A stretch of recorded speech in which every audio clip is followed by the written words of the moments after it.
alaikum warahmatullahi wabarakatuh.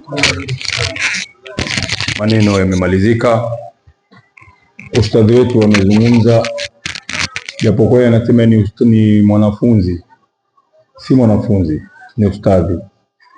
Alimaliza pale pale Irshadi na sasa hivi ni ustadhi, lakini mpaka leo kwa adabu yake na heshima yake na taadhima yake anaogopa kujiita ni ustadhi. Hii ndio ni akhlaq, hii ndio ni tabia.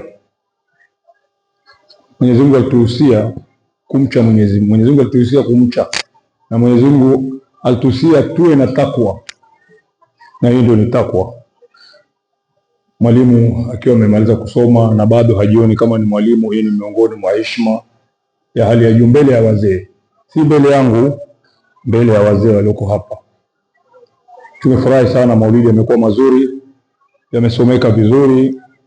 Hadithi ya Mtume inasema tukicheza si ajabu. Wamecheza mahabasha msikiti wa Habibu, waterema na kushasha. Hiyo ni hadithi. Kawaambia Muhammad, endeleani na raha, wasidhani Mayahudi kuwa hatuna furaha. Mahabasha alikuwa akicheza ndani ya msikiti, na nyumba ya Mtume iko pale pale msikitini. Mtume anamuita Sayyidati Aisha, anamwambia waangalie mahabasha wanafurahi. Mahabasha alikuwa akicheza, walikishika mikuki. Unataje mkuki hapa? Mikuki ile mirefu kama wa Masai ile, wakirukaruka ndani ya msikiti, wengi sana wakiruka na ile mikuki yao mpaka inataka kushika sakafu ya msikiti. Kumbuka alikuwa akicheza namna gani? Na mara nyingine wakiruka wakisimama na mguu mmoja wakicheza. Kumbuka alikuwa akicheza namna gani? Leo watu wanakataza watu kucheza katika maulidi. Maulidi kucheza ni furaha. Bora usicheze machezo kukosa adabu. Yako machezo kukosa adabu kama yale ambayo tunayaona yanaitwa dufu moto. Dufu moto, si ndio? Mziki moto. Ile maulidi ya mziki moto, watoto wanakaa mbele, wanakata viuno, wanacheza, hawajifahamu, michezo mibaya ile. Lakini tukirukaruka ndani ya msikiti, tukarukaruka na mguu mmoja, sawa. Tusikatazwe kucheza tukiwa tuko na furaha na tuna raha. Habib Swaleh mwenyewe kwa mwenye kwenda Lamu ataona. Habib Swaleh katika nyumba yake kulikuwa kuna kabila wanaita Wapokomo kule Kenya. Juu kama hapa wako Wapokomo? Hakuna. Wapokomo wako Kenya. Walikuwa wakija kwa Habib Swaleh na wamevaa mashanga kwenye maguu. Mashanga mnafikiri zinaitwaje? Ile zinalia zile. Wamezivaa na huku wanacheza nyumbani kwa Habib Swaleh, na Habib Swaleh hakusubutu kuwakataza. Lakini leo tunakatazwa kucheza katika maulidi. Habib Swaleh mwenyewe hakusubutu kuwakataza, na ni mpaka leo wanakuja pale mahali. Na ajabu kubwa si Waislamu, ajabu kubwa si Waislamu, lakini mpaka sasa wengine wameslimu, wanakuja na ngoma yao, na pale mahali pao hakuruhusiwi mtu mwingine yoyote kusimama kuweka twari ama kutoa taswira ama kutoa miwao peke yao kwenye ile nyumba ya Habib Swaleh. Nafikiri yote mnaiona ile nyumba. Kwa hivyo katika kucheza tukatazwi, tucheza na adab na heshima. Ni machezo yaliyopendeza, na Mtume alichezewa mbele yake, mahabasha waliruka mbele yake wakacheza. Kwa hivyo asitokezee mtu akatukataza akajifanya yeye mtaalamu sana, akajifanya yeye ana adabu sana, ana heshima nyingi sana. Ni ufidhuli tu. Na wasia watoto wengi mko hapa, na usia kusoma.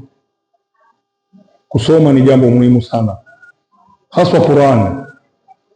Musome madrasa, musome madrasa. Ilmu ya madrasa ni ilmu kubwa sana na ni ilmu ya manufaa sana. Qur'ani imechanganya kila kitu ndani. Qur'ani imechanganya mambo yote yaliyoko ndani ya dunia. Qur'ani inasema kila kitu. Hizi ndege zinaoruka, ndege zenye kuruka ziko ndani ya Qur'ani, zimezungumzwa. Haya mabomu yenye kutengezwa yako ndani ya Qur'ani, yamezungumzwa. Hizi bunduki zenye kutengezwa ziko ndani ya Qur'ani, zinazungumzwa.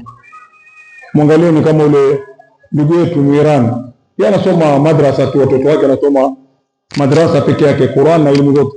Angalieni mambo wanayofanya sasa hivi, wana vifaa vizuri, wana makombora mazuri, wana bunduki za kisawasawa, mpaka Muamerika anachanganyikiwa. Hii Qur'ani, tusidharau Qur'ani, tusomeni Qur'ani, tuwafundisheni watoto wetu elimu ya Qur'ani. Qur'ani ni muhimu sana, na elimu ya madrasa ndio imechanganya elimu zote mpaka za shule. Mtu yeyote ambaye anasoma madrasa kiakini na akasoma Qur'ani kiakini, akiingia shule kule atakuwa anaenda kucheza tu, lakini yale masomo yanakuwa yanamuingia akilini vizuri sana. Yale masomo ya shule si magumu, ni masomo ya kimchezo mchezo tu, ni masomo ya kiviaka tu. Hata kumbuka kwenda shule kwenda kusoma, hakuna kitu ambacho utakiona cha maana ambapo unakisoma. Basi ni kwa sababu umeifanya ni bora na lugha bora, hati mtu kama kuzungumza kizungu hakuendelea. Na wao wazungu wazungumza Kiswahili kama wanajua, sisi tukizungumza kizungu hatukuendelea. Haya, na wao wasungu wazungumza lugha yetu ya Kiswahili wanajua? Hawajui. Tusidanganyike bwana, mwacha asili ni mtumwa. Mwacha asili, hicho kizungu kikitaka kujifundisha jifundishe, na kama utaki mwambie bwana Kiarabu akijua. Kiarabu ndio lugha yetu sisi sote. Hii Kiarabu ndio ni lugha mpaka peponi, ni lugha ya Qur'ani na ni lugha ya peponi. Na hivi tunapozungumza Kiswahili ni Kiarabu. Hicho Kiswahili tunakizungumza, rudi nyumbani ukapeleleze, kaipeleleze sana, utakuta Kiswahili ni Kiarabu. Baada ya masiku fulani tunaona watu wanazungumza Kiarabu, watazungumza Kiswahili. Lugha zilizobakia peke yake ambayo iko duniani ni Kiarabu na Kiswahili tu. Lugha zingine huwa si zetu. Na wasia watoto kusoma, na wazee mwasimamie watoto kusoma, watoto wapate elimu ya dini sana. Na unaweza mkawaleta kama darasa zingine wakasoma. Rushoto iko, mnaweza mkawaleta. Lamu mnaweza kuwapeleka, Mambrui mnaweza kuwapeleka kwenye elimu za kisawa, waende wasome, alafu warudi hapa wasaidie. Kwa hivyo sina mengi ya kuzungumza, na wakati umeshakwenda, na tuna maulidi nyingine tunafuatilia sisi. Mpaka leo, mpaka sasa zaidi ya maulidi 50 tushatembea, bado kama 50 na kitu. Tuna maulidi kama 125, na yote tunatembea miezi miwili ndio tunamaliza. Leo tutakuwa na Msamai Korogwe, kesho tutakuwa na maulidi Korogwe, kesho kutwa tutaelekea Tanga, kuna maulidi Tanga, na sehemu zingine karibu 6-7 namna hii. Alafu tutoke hapo twende Lamu. Tukitoka Lamu tunarudi tena hapa Dar es Salaam. Kwa hivyo mtuombe Mungu, Mwenyezi Mungu atupe afya, atupe swiha, tupate kuyatembea maulidi kwa salama, na watoto wetu inshallah Mungu asiwape maradhi tukashindwa kuyasoma haya maulidi. Kwa baraka ya maulidi Mwenyezi Mungu anatupa afya inshallah. Inshallah tutaomba dua ya maulidi. Kila mtu aliyoko hapa atatia nia yake, ataweka nia yake ndani ya roho yake, lolote analotaka. Mwenyezi Mungu atuondolee maradhi, atuondolee husda, atuondolee shari, atuondolee balaa. Asooa Mwenyezi Mungu ampe mke, na asokuwa na mume Mwenyezi Mungu ampe mume, waume wa kheri. Punguzeni mahari, lakini mahari myapunguze. Waweza kuoa tu na juzu ama na Qur'an. Maisha yako nyumbani, maisha yako nyumbani. Msifanye magharama makubwa, karibu milioni 2, milioni 5 ama milioni 10 naitoa. Wakifika nyumbani bwana harusi na bibi harusi, baada ya siku ya pili wana njaa. Hilo msilifanye. Zile senti za harusi muzichange, muziweke mahali pamoja, mwafungishe nikaha, mwape pesa zile wafanye biashara, kwa sababu gharama kubwa si mzuri katika harusi vile. Na ninawasia na swala msiwache, kila mtu afikirie sana jambo la swala, na swala ndio itakupa wewe ishara ya kuingia peponi ama motoni. Ukijiona leo swali utaingia motoni tu, kutoka sasa utakuwa unajielewa, mimi alfajiri sijaswali, mimi wa motoni tu. Adhuhuri sijaswali, ni wa motoni. Alasiri, magharibi, isha hujaswali, ni motoni. Na ajabu, binadamu amepewa kusahau. Wewe kuswali ushasahau kama ni wa motoni, ushasahau, unaona ni mchezo tu.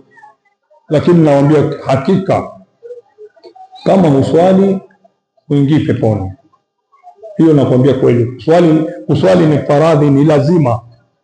Kama uswali huingii peponi, ukiswali utaingia peponi. Sasa jiangalie mwenyewe, wewe wa peponi ama wewe wa motoni. Na swala zikiwa kamilifu ndani ya nyumba ile inakuwa na heshima, inakuwa na adabu. Nyumba ile mke na mume hawagombani, hawana vita, kwa sababu watoto wote ni wacha Mungu. Wewe mume ni mcha Mungu, utaweza kumtukana mke wako? Na mke ni mcha Mungu, utaweza kumtukana mume wake? Wala hawezi muendea kinyume mume wake, na mume wala hawezi muendea mke wake kinyume. Lakini Allah na swala, ikiwa uswali utaingia motoni, ukiswali utaingia peponi. Wassalamu alaikum warahmatullahi wabarakatuh. Tutie nia, tusome dua ya Maulid, kila mtu Mwenyezi Mungu amfungulie.